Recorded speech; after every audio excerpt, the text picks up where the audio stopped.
So just as a little framing for today's conversation, we've invited some groups who are working in very local neighborhood groups to address the needs in their area. And I want to tie that back into the food security plan recommendations. So there was a recommendation of establishing new programs in areas of greatest need.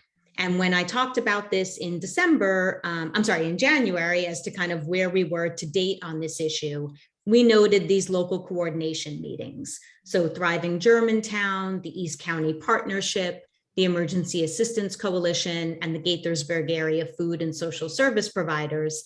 And then separately, with a somewhat different approach, the COVID-19 Service Consolidation Hubs. So on today's call, we do have representatives from Thriving Germantown, from the East County Partnership, and from the Gaithersburg Area Food and Social Service Providers. And I'm really excited for them to share some information on kind of how they came about, what they do together as a group, what successes they've experienced, challenges, to really give us a sense of how these groups work.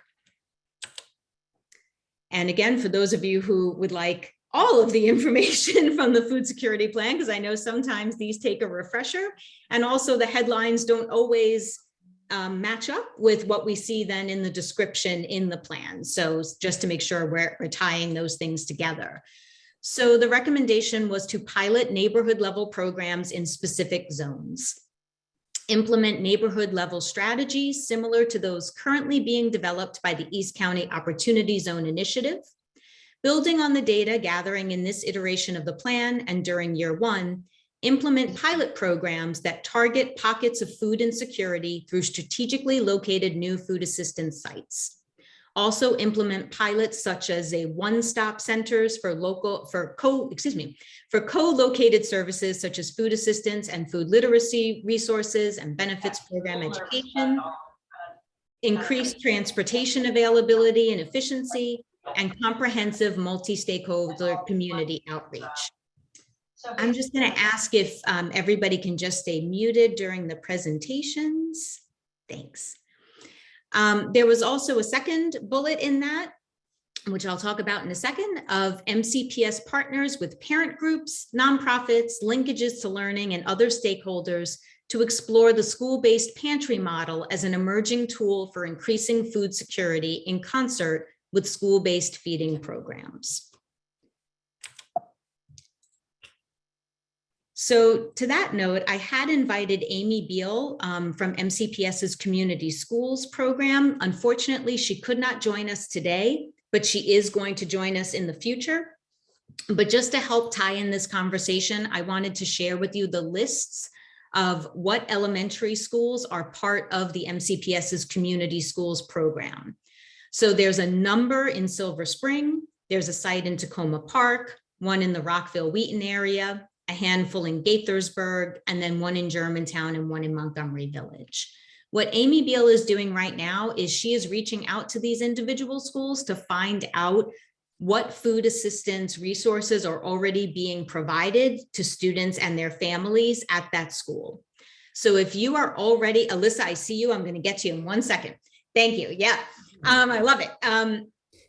If you are already providing a service, you have a connection with any of these schools, if you're providing food assistance, if you're providing any other form of resource, I will share in the notes Amy Beal's email address, and I will try to get to it in the chat here too during the presentations. Feel free to reach out to her and let her know, because oftentimes, you know, she's trying to get that information from staff at the schools, but not every person she's reaching out to might have all of the information of, you know, who is working with whom. So feel free to let her know that. She is interested in the possibility of forming some school-based pantries at select sites. So all this information will kind of help her figure out what needs and resources are available at each site, which might need more, which might need something differently than they're currently getting. So just good information to have. Alyssa, please. Sure, thank you. I have only wonderful things to say about Amy, and you're gonna love when you meet her. And because of the connection between, as you can see, many of these schools are linkages schools, which is a community school structure in and of itself. So we have been working really closely with Amy to figure out, to make sure we're not duplicating our efforts. And so if this is something that she's talking about, I'll definitely, note to her as well, because as you know, Linkages is already doing things at these schools, but I love the idea of pantries. I think that's, community schools, especially in the high schools, we see them a lot, which afford families, instead of getting, there is this sort of difficulty and confidentiality in seeing kids pick up their food, to feel judged, right? And it's harder to do that sort of thing in middle schools and high schools. And what we're seeing in the Coalition for Community Schools in the larger national model, many times they will have for the students as well in high schools to have a pantry, so that a student can come in and pick some food and not feel like they're being watched as closely about getting handouts, if you will. So, but that said, I think, I'm right on board, and I hope that whatever conversation Amy has, that we're included in that, just because, again, the duplication aspect of it. And I do meet with Amy now sort of semi-regularly, and so this is just good to know as well. Absolutely, absolutely. And thank you for sharing that. And I, will definitely, want to have everybody involved in those conversations moving forward. And I know Amy does. And like I said, it's not just making sure like, okay, this school is already getting all of these services, so we don't need to do anything there. Part of it is gathering that information of what's already there and then making sure it's the best thing, or is there something else that needs to happen there and other resources move to a different site where maybe things are missing. So she's really taking a comprehensive look at how to address this. So thank you for providing that. So after the presentations, what I'm hoping to do, if we have time, is go into breakout rooms. If we don't, we'll discuss it as a group, but I think it's always a little easier in smaller groups. But I'd like us to try to think about, number one, if there is a neighborhood group in your area and you are not a part of that group, would you like to be? And how can we get you tied in with these organizations? If there is not a group in your area, is one needed? Would you like to start one? If so, what kinds of supports would be necessary? Or maybe you're already meeting with other service providers in your area, you're already well tied in, it just doesn't need to be called a group, but how do we capture that if that's the case? And lastly, to really start evaluating our work toward the food security plan. Are we meeting the spirit of what the food security plan recommends? And if so, on this recommendation, can we kind of check that box and move on? Not that these groups won't keep happening, but is there anything more we need to do? Is there technical support we can provide, or some form of training? Or lastly, are there policies that we need to advocate for as a community to make groups like these available and working? So with that, that is all the slides I had to share. And I am going to turn things over to Lindsay Wise, who many of us already know from her work as the Gaithersburg Cares Hub, but she's also going to talk about the Gaithersburg Food Assistance and Service Provider meeting. Welcome, Lindsay. Thank you, Anne Marie. Do you want me to share my slides, or would you like to? That would be great. And let me just, I think you're already able to do that. Okay, great. Yes. Yep, you're a co-host now, so you're good. Okay.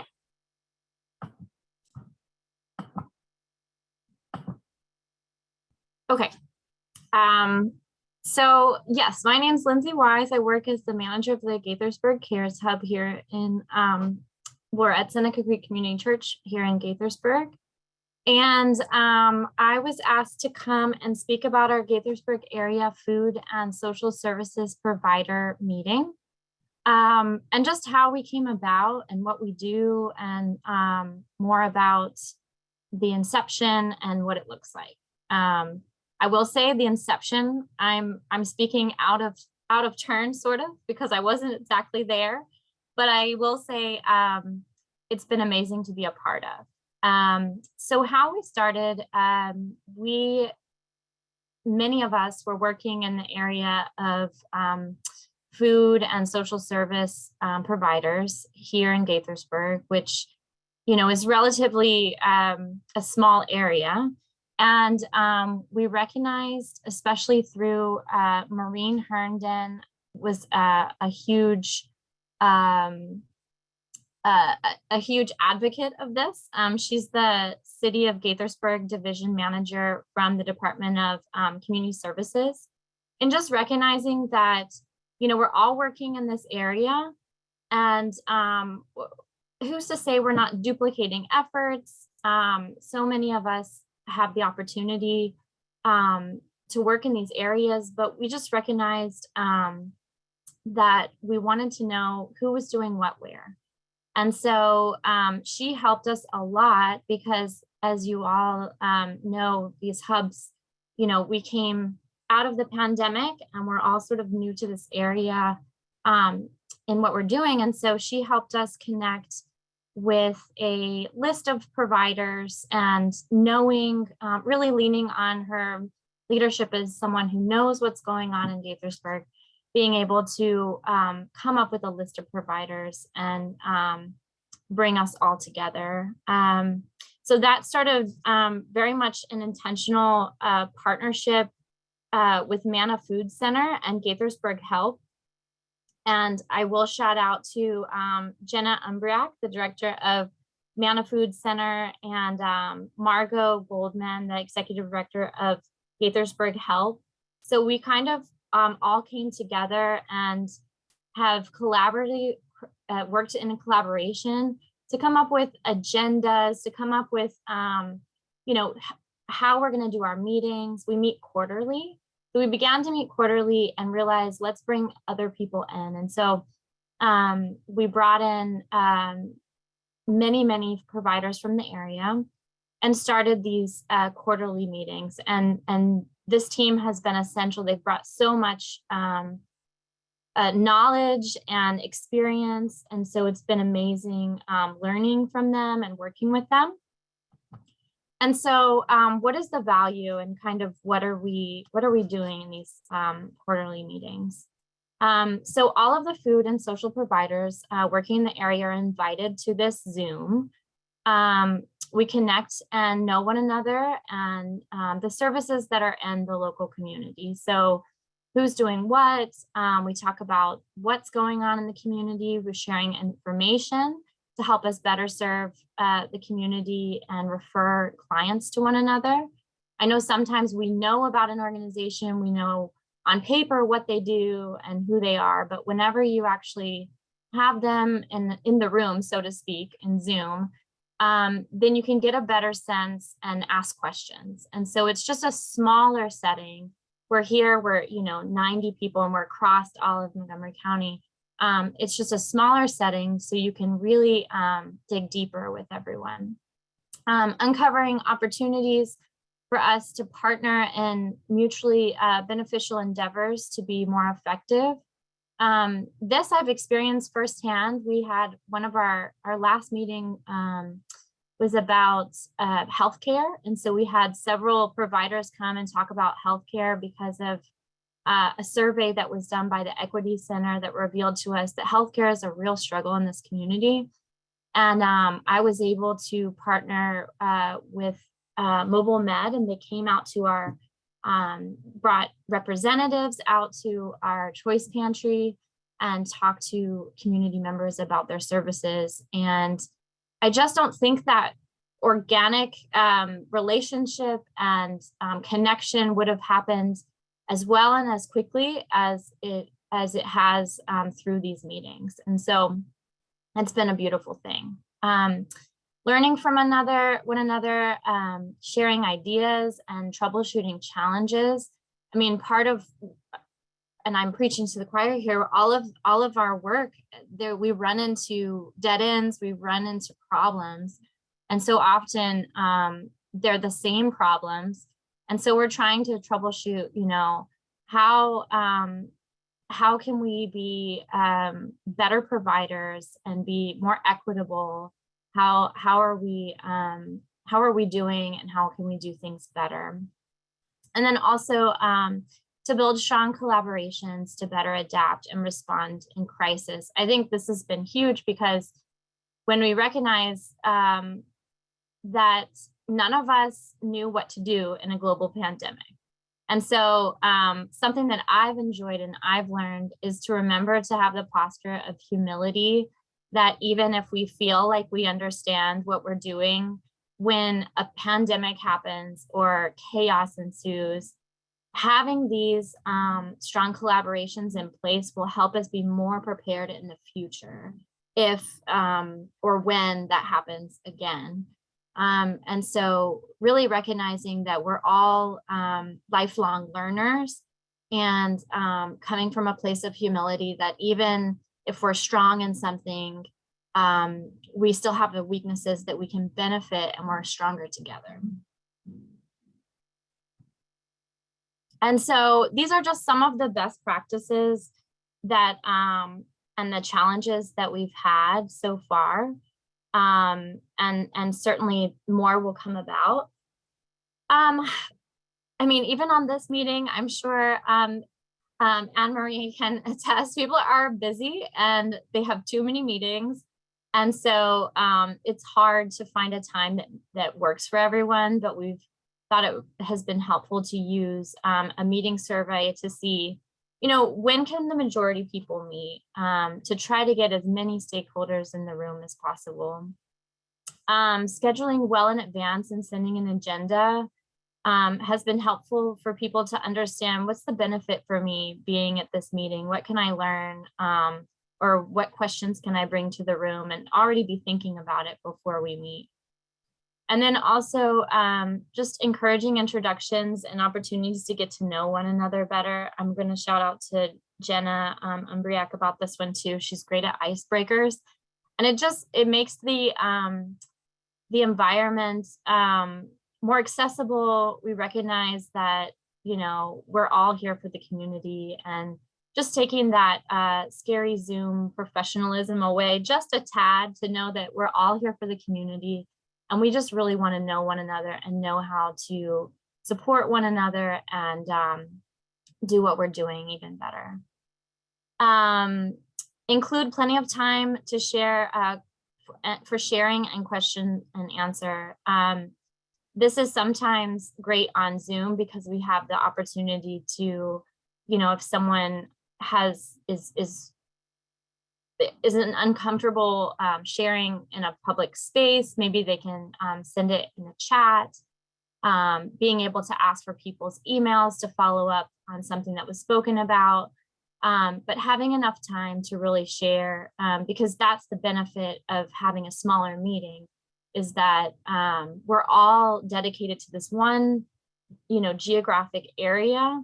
And so the specific needs might be a little bit different than, say, Germantown or Rockville or wherever it is, but specific to Gaithersburg. And so we have that opportunity, we have that time, and to open that space so that we can have time to share and hear from one another. Gather agenda ideas and topics from the participants. Even as we were making our agenda for the last meeting that we had, it was from a survey from the Equity Center. So we kind of took feedback from what we were learning from other providers and the real needs of the community, and assessing that and bringing to the table, okay, this is the problem. The problem is people can't find affordable healthcare. Well, who is working in this realm that can come and help us think of sustainable solutions for us to pass on to the community and to know about? And so that has been really helpful, and allowing people to know this is our space. This isn't kind of siloed and we make the decisions, but if you have something that you want to talk about, then bring it up to us, and we can hopefully add that to the next agenda and talk about the things that are the burning needs of the community and what people want to talk about. And then finally, understand that not everyone will attend your meetings, but to be consistent. That's why we meet on a quarterly basis. Because maybe, people's schedules are really, really full, but they will make time and space at some point, even if it's, twice a year. That's 2 times a year more than before, for them to be able to be a part and also recognize the benefit. It's not only a benefit to us in the sense that we're collaborating, but I know a lot of us apply for grants, and it's also something that many people that, give away grants and write, they're looking for collaboration. They're looking for, are you collaborating across the city, across the county? Are you, like, who else are you working for? And so it really does help and give you an advantage whenever you do ask for grants as well. So those are all some of the things that we have learned. But again, on a personal level, I think I have learned to listen, to be a good listener. Again, on a personal level, I've been here since June. So I'm learning about, what is Gaithersburg and what it looks like and who are these people and what are their strengths and what are the challenges of the community. And so recognizing that we will all learn best if we come at a posture of listening, of being a lifetime learner, and of humility, that we bring what we have and then we learn from each other. So that is what we're doing in our providers meeting. And that was my presentation. I certainly can field any questions if we have time for that, Anne-Marie. I'm going to say, if possible, why don't we wait until the end of all the presentations, just because there may be some things that come up in other ones that people, might get them to think about some other things. But Lindsay, I just wanted to thank you. That was absolutely perfect. I know Lindsay was a little concerned because the group was so new and her involvement was so new, but I think that's exactly what we were looking to capture, is that, as you'll see from the rest of these presentations, groups are in different positions and have come about in different ways. And so there's no one model for how these groups can work. And I think that was really important to share and to get a sense of what does it look like starting one, right from the ground. So thank you, Lindsay. Our next presenter is going to be Brendan Edgecombe, and he is with Thriving Germantown. Hi, good morning, everyone. Give me 1 second. Let me share my screen.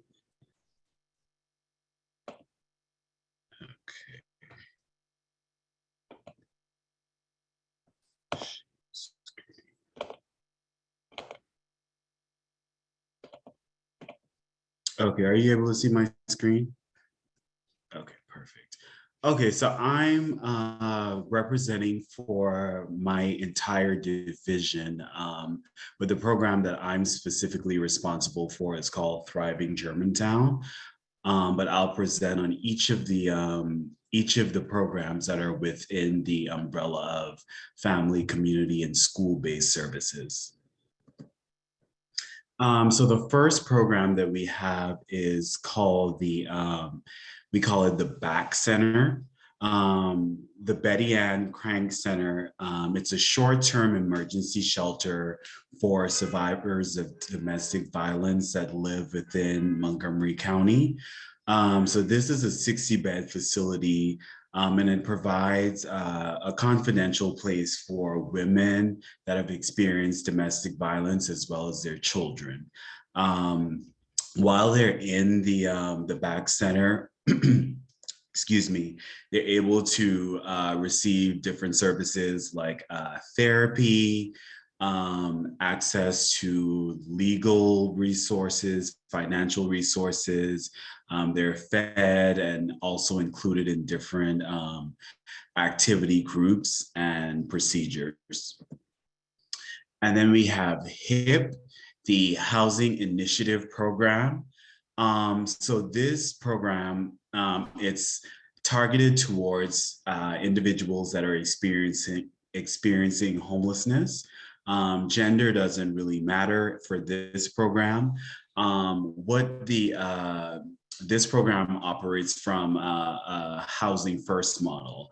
So it prioritizes permanent housing for individuals, and it seeks to place people in permanent housing. And people that are enrolled in this program, they receive different services as well. They can do credit counseling, savings and budgeting classes as well, just to try to attain their overall goal, which is permanent housing. And then we have linkages to learning. This is a school-based program, and it provides a continuum of health, social, and community services to children and their families in the school setting. So this is actually the model that my program, Thriving Germantown, operates by. So I'll get more into Thriving Germantown in a few slides, but we operate directly from the school, and we basically meet the needs of the families that we serve primarily in the school, and then it trickles into the community and other services we'll have to provide for them. And then we have Care and Connections for families. This is in-home counseling and support services for children that are experiencing mental health crises. So a lot of time, being a behavioral health professional, I know that there are children that experience different mental health symptoms. Sometimes it can come out as a child acting up, and it could be symptoms of depression, anxiety, experiencing symptoms of loss and grief. But children, sometimes they're not able to verbalize that. So the way that it's portrayed, it can be shown as them acting out or acting violent. So this is what this program is targeted towards, assisting children as they're going through those motions, or going through that stage of their life. The Landing. This is another program that provides substance use treatment for youth and young adults.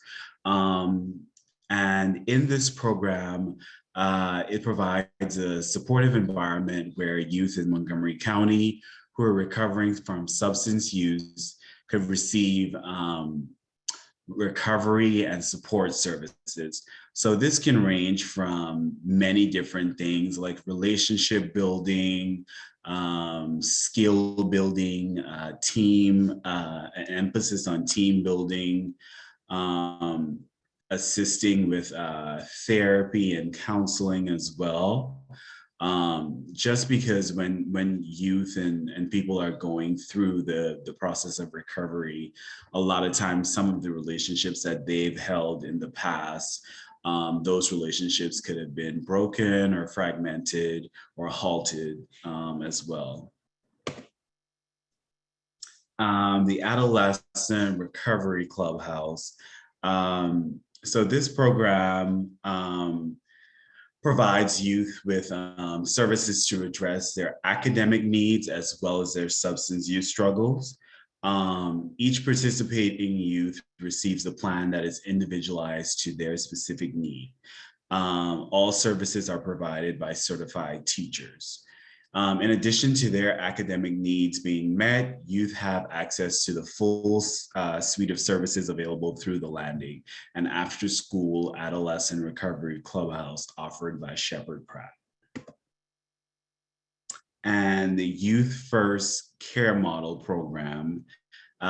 This is also a school-based initiative, but this one is not in Montgomery County. This is in PG County, and this serves children that are in primary and secondary level of education.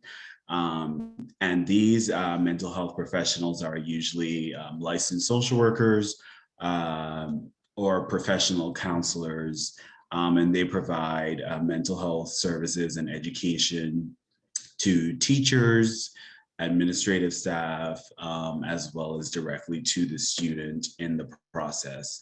And some of the areas of focus are grief, anger management, anxiety, friendship, frustration tolerance, social skills. So these are just some of the target areas for youth that are enrolled in that program.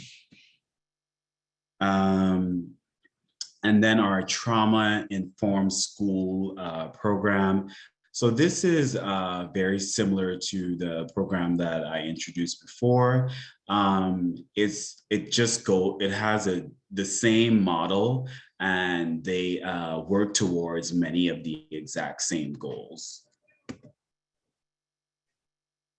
So our school and community youth services program offers family an array of programs and services that are designed to affirm the ethnic, racial, and language diversity of our region.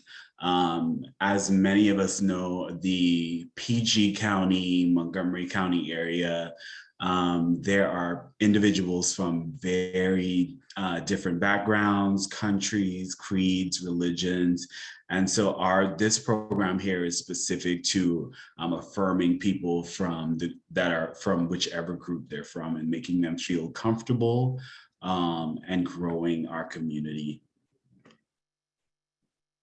And then the PRC, Parent Resource Center, this is for residents specifically in Gaithersburg, and it helps them pursue their educational goals and access resources by providing adult educational classes. So sometimes this is for individuals that are trying to pursue a GED or need specific classes to attain a high school diploma, as well as this can be for individuals that are needing to be enrolled in English for speakers of other languages program. So it's the short term for that is ESOL, and primarily the groups that we see are individuals that are Spanish speakers that are wanting to learn English. That is the biggest group that we've seen or have served. The Guys Youth Mentoring Program. This is for males, adolescent males that are in Gaithersburg Middle School. This helps them to build resilience and develop positive social skills and attitudes related to academics, family, and other social relationships. So the primary focus of this program is just to minimize the influence and the effect that gangs and bullying, alcohol, and substance use has on our teens and our adolescents. So the focus is to try to enforce a positive impact before other negative influences are able to get to the child. Creating healthy bonds. This program provides supportive services for children and their caregivers that have been impacted by having a parent incarcerated. So like I had mentioned previously, sometimes children are experiencing symptoms of loss. And even though a lot of times we kind of associate loss with death, being separated from a parent, caregiver, or any person that you love, you can experience symptoms of loss. And this is just a continuation of that. So I just realized on this slide show they didn't include my program, probably because we moved from a different division, but I'll be able to speak just about Thriving Germantown. So I'm the program director for Thriving Germantown, and we serve children and families that are specifically enrolled in Daly Elementary, as well as we've expanded into Clopper Mill Middle School. So for Daly Elementary, this is like our flagship school. We receive our recommended clients from counselor, social worker, principal, individuals that are specifically employed by Daily. And we connect them with community resources, could be things like food, housing, all of the different case management needs that families could have. A lot of times the clients that we serve, or not a lot, but we see that some of our clients are undocumented clients. So we assist them with things like getting IDs, getting enrolled in school, getting health insurance. So just being a broker to all of the different aspects of needs that those individual families would have. So yeah, that's all I have for Shepherd Pratt, and thank you guys. Great, thanks so much, Brendan. And I don't know if if you could just share a little bit of information about kind of what brings the Thriving Germantown group together, and maybe some of the other groups that are involved in your meetings, just to give folks a sense of like the scope of providers who come. Yeah, so for Thriving Germantown, in our quarterly meetings, we see people from food banks. We have people that are on COVID task force, people that are specifically in the schools, other health professionals.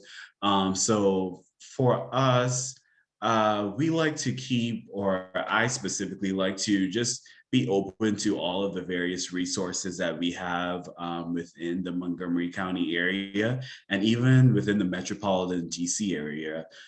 Just knowing like what services are provided by which groups. So I'm always open for partnerships, even if you are a part of a program that my program doesn't serve directly. I'm always just interested in being partners with other agencies, just to bridge the aisle, because I know people from various different backgrounds. And so providing information to people that work in different areas is always a plus for me. So that's what brings us together, is Thriving. Great, thanks so much. You're welcome, thank you. And last but not least, I am going to call on Reverend Kendra to join us, and she may have some friends as well. That's the Reverend Kendra and Friends presentation about the East County Partnership. Awesome. Good afternoon, everybody. Thank you all so much for the opportunity to be here. I do have a couple of folks with me. I think Reverend Drumming had to shift out. She had another meeting. We noticed she wears roller skates and moves quickly. So we do have Jackie Denard, who is with us from People's Community Baptist Church. And we have Dr. Abdul Sise from Kings and Priests International. If I could share my screen, I have one slide that I think I'm going to go ahead and share. Yep. Elizabeth will make you a co-host. Unfortunately, it's not letting me do it. Oh, Pat is back. Okay. All right. Let me go. No, she's not back. She's. All right. Let me see here. Can you guys see my screen?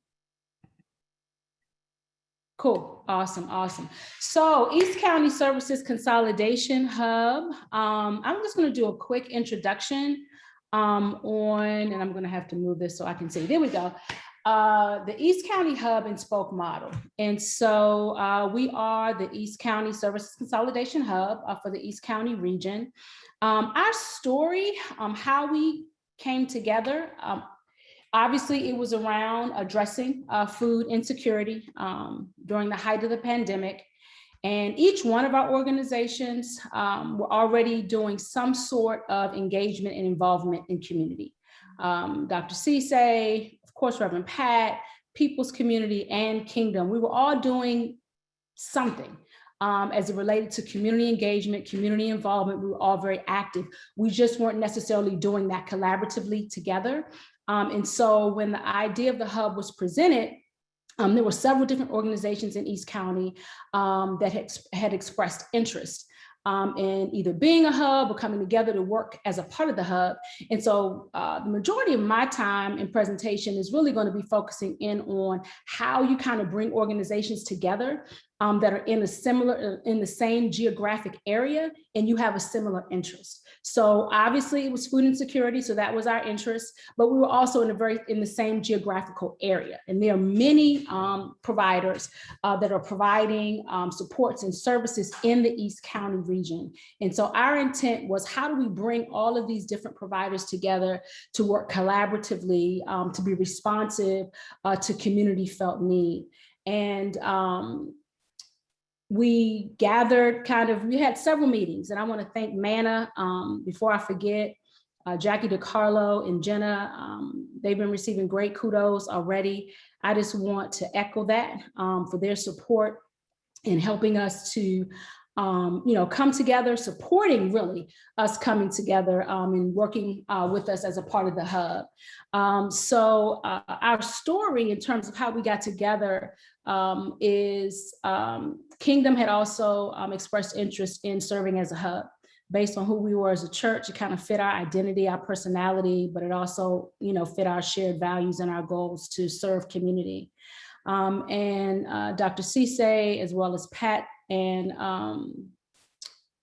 Jackie Denard from Peoples, we met and we put together a kind of a group proposal. I met with each one of them individually, and then I met with them collectively. I wanted to hear, I think it was Gaithersburg Cares that talked about listening. So I kind of wanted to hear where they were, and what their thoughts were and what they thought the hub should look like. We really didn't know each other. So in the beginning, it was a little rocky. We were trying to figure each other out, what was going on. Sometimes we talk about collaborative partnerships, but it does take commitment to work collaboratively together, especially when your organization is strong enough to pretty much stand on its own, but the work is so much larger than any one individual, one organization. So we made a collaborative commitment to work together. And so we submitted that proposal. We were identified as the hub in terms of the location, but because Reverend Drumming does what she does, and Dr. Cisse does what he does, and Peoples do what they do, we came up with the hub and spoke model. So that's what we have. And our model is emerging and evolving. It was new on some levels, but if you're familiar with East County already had the East County Kresge Opportunity Center. Shout out to Daniel Alvarado and Drew Bonde. There were already collaborative partnerships and relationships already working. So it really did. This whole hub and spoke model really spoke to the strengths that were already happening in East County. So it made sense for us to do this hub and spoke model. But we're consistently evolving. So where we were year one is not where we are today. I want to take time just for a minute. And I'm going to ask each partner just to share one benefit part of being a part of the partnership, being a part of the hub, how it's impacted community or impacted you. So I'm gonna ask Jackie Denard if she could unmute herself and just share, and then Dr. Cisse, and I think, as I said, I think Reverend Pat had to jump off. Okay. Good afternoon, everybody. It's good to be here. One of the benefits of being a part of the hub is that we are doing it basically the same thing, but we're located in different parts of East County. And I like being able to provide services to the people who are closer to my side of the county. And also I think we all distribute on different days as well. So people have the opportunity to come. We do ours on Wednesdays.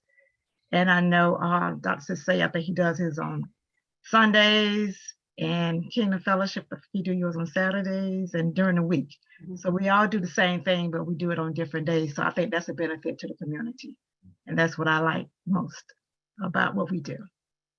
Thank you, Jackie. Dr. Cisse, are you on? Yes, I'm here. Thank you, everyone. Hi. Well, like you mentioned, we using primarily one of the concepts that brought us together and make us be able to be fruitful. It's I'm a pastor, so I can bring a Bible a little bit. So it says one can put 1,000 to flight, but two can put tens of thousands.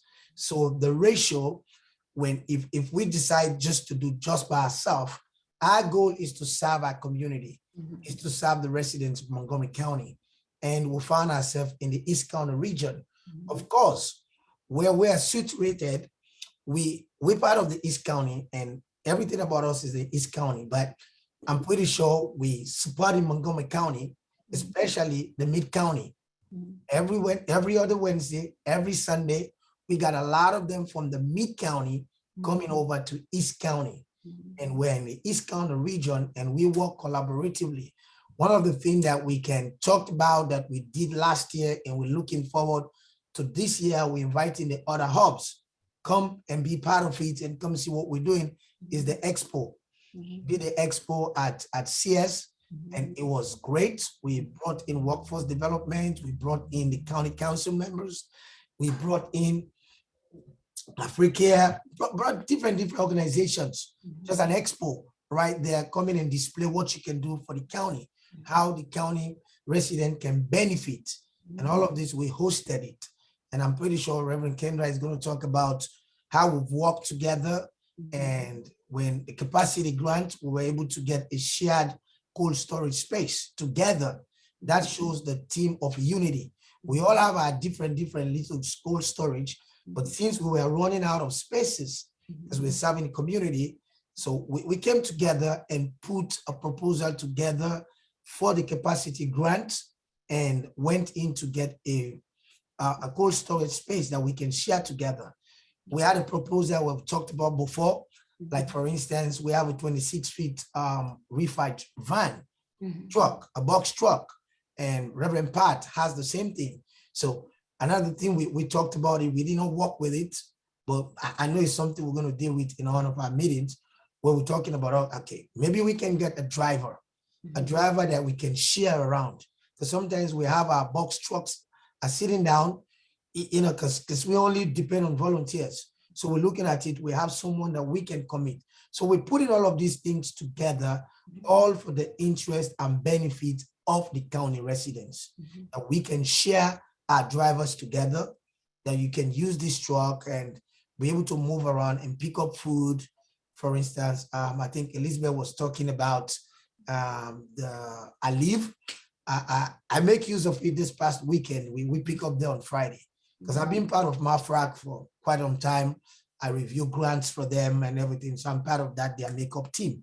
But this time I just sent my guys, because I have volunteer drivers that went out to pick up. Sometimes we don't pick up because we depend on volunteers. And as an East County hub, we're doing all of these things to support each organization. That's where we have the same cold storage space that we're going to share. And maybe down the road, we'll share drivers. So we can make use of our box truck. So a lot of things that we work together, back to the concept of the team spirit, collaboration, communication, commitment, cooperation. So we commit. So that those are the 4 C's that goes with the team spirit. And that's what we do at this county. Thank you. Thank you, Dr. Cisse. And Jackie and Pat in her absence. So establishing our partnership, how we work together, similar to Gaithersburg Cares, we have monthly planning meetings. And those monthly planning meetings are the first Friday of every month.